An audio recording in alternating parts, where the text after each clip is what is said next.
The beauty industry has been lying to everyone, and I have had enough. This is not how you color correct. It's not even close. So if you've tried to color correct before and you've miserably failed, I'm going to show you how to do it correctly. And the first question you want to ask yourself is, what are we actually color correcting? So everything on our color wheel, opposites are going to cancel and neutralize. If you have rosacea, acne, or acne scarring, it's likely that you have a lot of redness. So to neutralize that redness, we need to use a color that is directly opposite, so green. Maybe you have dark under eye circles or pigmentation, and they'll be sitting in this blue-purple area. So to neutralize those, we need to go for something more in the orange family. The next step is to ask, which depth of color do you need? The biggest mistake I see when people try to color correct is going straight for the bright orange corrector. And all that does is replace the purple under your eyes with orange, which you then need to try and correct with concealer, and you end up with way too many layers on the skin. So you want to pick a color corrector that matches the depth of color of your skin. These are the new 4-in-1 color correctors from MCoBeauty. So for my super pale gals, think Kat Von D, you want to go for the shade pink. It's very, very light, but it's going to match your complexion perfectly. Now for my light skin tones, you want to go for the shade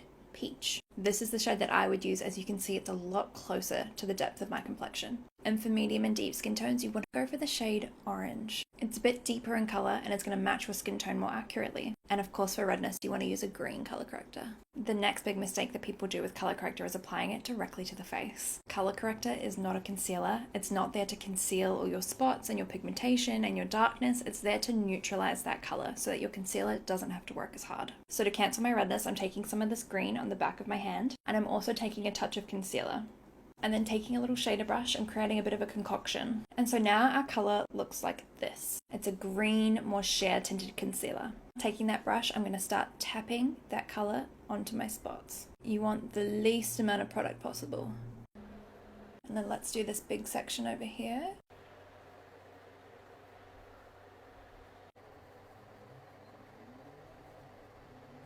And we're just really softly patting that into the skin. And look at the difference a really sheer amount of product has done to my face.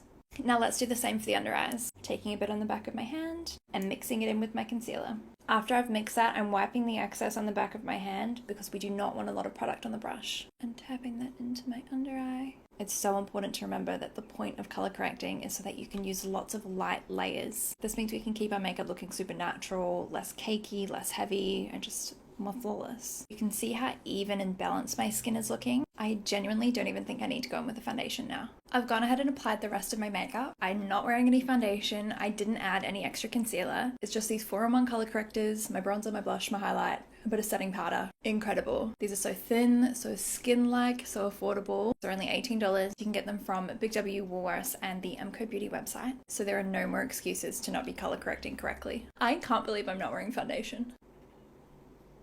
Any acne-prone pigmentation gal knows that this is such a rare feeling to feel so comfortable and confident in your skin. So these are just like incredible. Hopefully this helps. I can't wait to see you all color correcting, and I'll see you in the next one. Okay, bye.